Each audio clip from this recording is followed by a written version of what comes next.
Bienvenidos a nuestro canal. Hoy exploraremos la oscura historia de Richard Ramírez, conocido como el acechador nocturno. Acompáñanos mientras conocer sus escalofriantes crímenes y la fascinante cacería que llevó a su captura. Prepárate para un viaje lleno de misterio y tensión. Comencemos. En el panteón de los criminales más infames de Estados Unidos, pocos nombres evocan tanto terror y repulsión como el de Richard Ramírez, conocido por el mundo como el acechador nocturno. Durante un verano de 1985, su reinado de terror sumió a California en un estado de pánico sin precedentes, dejando a su paso un rastro de muerte, violación y brutalidad que desafiaba toda lógica. Su captura, dramática y fortuita, trajo un respiro colectivo a una población aterrorizada, pero el impacto de sus crímenes perduraría mucho más allá de su encarcelamiento. Ricardo Leiva Muñoz Ramírez nació el 29 de febrero de 1960 en El Paso, Texas, el menor de 5 hijos de una familia de inmigrantes mexicanos. Su infancia estuvo marcada por la disfunción y la violencia. Su padre, un exoficial de policía y trabajador ferroviario, era conocido por su temperamento volátil y sus arrebatos de ira, que a menudo se manifestaban en abusos físicos hacia su esposa e hijos. Este ambiente de miedo y agresión sentó las bases para el desarrollo psicológico de un joven Richard. Un factor crucial en su descenso a la oscuridad fue la influencia de su primo, Miguel Ramírez, un veterano de la Guerra de Vietnam, con un historial de violencia y abuso de drogas. Miguel, que había servido en una unidad de las Fuerzas Especiales y se jactaba de sus atrocidades en Vietnam, solía mostrar a un joven Richard fotografías Polaroid de sus víctimas torturadas y desmembradas. Se rumoreaba que Miguel también le enseñó a Richard técnicas de tortura y asalto. A la edad de 13 años, Richard presenció cómo Miguel asesinaba a su propia esposa, un evento traumático que, según muchos expertos, marcó un punto de no retorno en su psique. Ramírez también comenzó a experimentar con drogas a una edad temprana, incluyendo marihuana, cocaína y LSD, lo que exacerbó sus tendencias antisociales y su desconexión de la realidad. Su comportamiento se volvió cada vez más errático y violento. Abandonó la escuela en 9º grado y se dedicó al robo y al vandalismo. A finales de la década de 1970, ya había sido arrestado varias veces por delitos menores y posesión de drogas. En 1984 se mudó a Los Ángeles, California, un lugar que pronto se convertiría en el escenario de sus horribles crímenes. El primer crimen atribuido a Richard Ramírez, que encajaba con su patrón posterior, ocurrió el 17 de marzo de 1985. Jenny Binkow, de 79 años, fue brutalmente asesinada en su casa de Glassell Park, Los Ángeles. Fue apuñalada repetidamente y su cuerpo fue encontrado con signos de agresión. Este asesinato, aunque inicialmente no se relacionó con otros, se considera el punto de partida de la ola de crímenes del acechador nocturno. Lo que siguió fue un patrón de ataques aterradores que desafiaban cualquier lógica. Ramírez no tenía un perfil de víctima específico, atacando a hombres y mujeres, jóvenes y ancianos, de diferentes etnias y clases sociales. Su modus operandi era igualmente errático, lo que dificultaba la labor policial. A veces usaba una pistola, otras un cuchillo o un martillo. A menudo irrumpía en las casas de sus víctimas en las horas previas al amanecer, sorprendiéndolas en su sueño. Su método preferido era entrar por ventanas o puertas sin asegurar.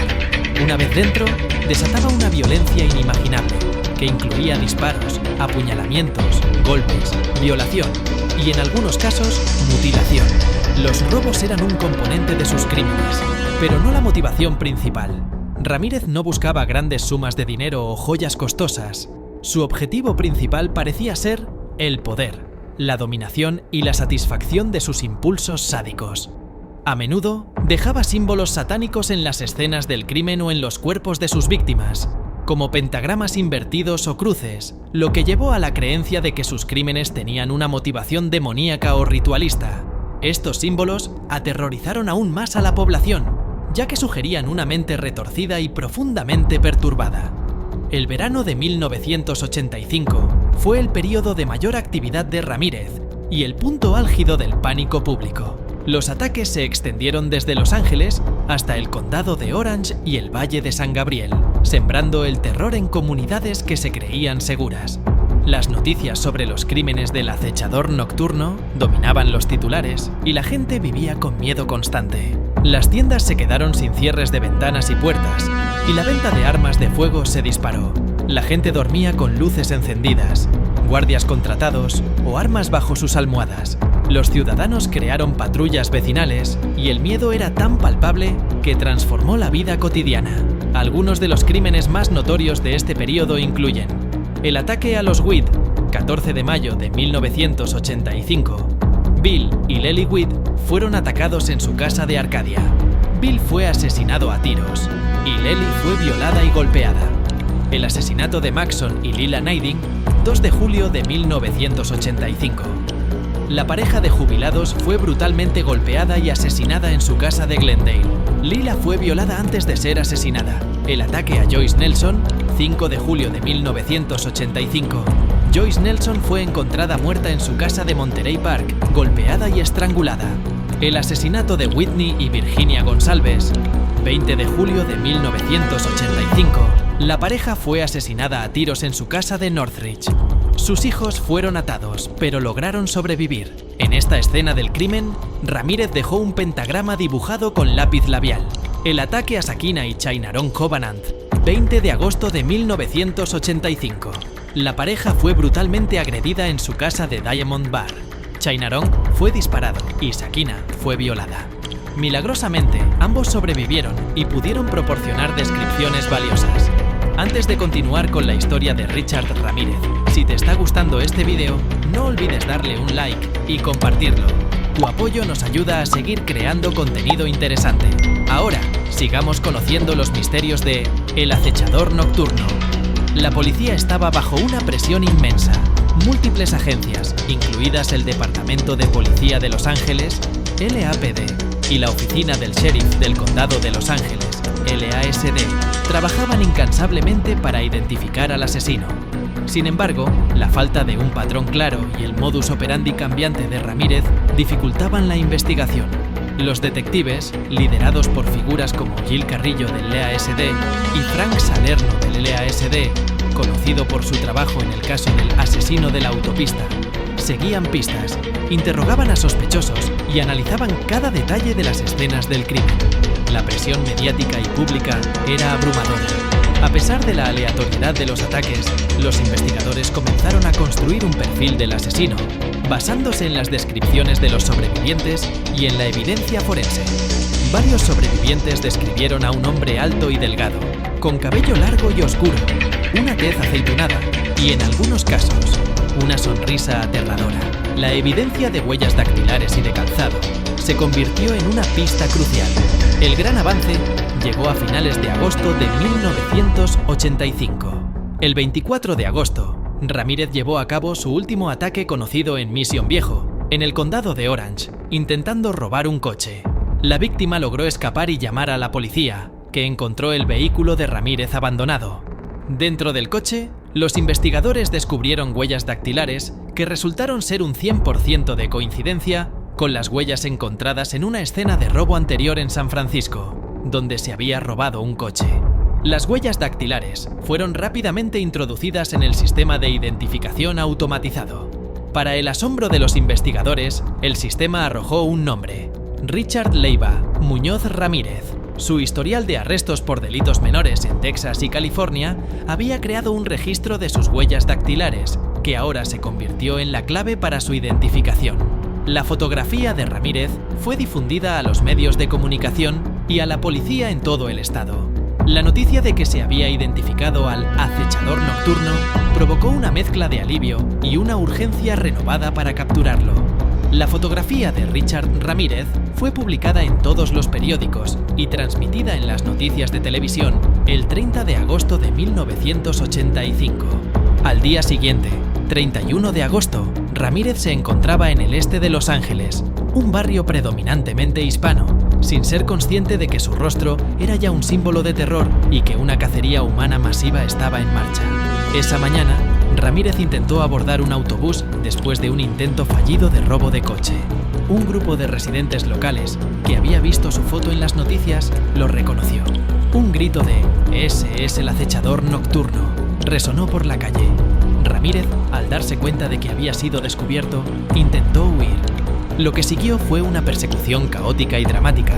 El juicio de Richard Ramírez fue un circo mediático, digno de la notoriedad de sus crímenes. Comenzó en julio de 1988, más de 3 años después de su captura. Ramírez, que había adoptado una imagen satánica durante su encarcelamiento, a menudo se presentaba en la corte con gafas de sol, mostrando un pentagrama en la palma de su mano y haciendo gestos obscenos a las cámaras. Su comportamiento desafiante y provocador solo avivó el odio del público. La fiscalía presentó una montaña de pruebas abrumadoras, incluyendo huellas dactilares, huellas de calzado, testimonio de sobrevivientes y evidencia forense. Se le imputaron 43 cargos penales, incluyendo 13 cargos de asesinato, 5 de intento de asesinato, 11 de agresión sexual, 14 de robo y 2 de sodomía. Los testimonios de los sobrevivientes fueron desgarradores y a menudo tuvieron que ser interrumpidos debido a la angustia. El 20 de septiembre de 1989, después de un largo y complejo juicio, Richard Ramírez fue declarado culpable de todos los 43 cargos. Un mes después, el 3 de noviembre de 1989, el jurado lo sentenció a la pena de muerte por 13 de los asesinatos. La sentencia fue recibida con aplausos y lágrimas de alivio por parte de las víctimas y sus familias presentes en la corte. Durante la fase de sentencia, Ramírez hizo una declaración final a la corte, que reflejó su naturaleza satánica y su desafío al sistema judicial. No es nada, la muerte siempre ha cabalgado a mi lado.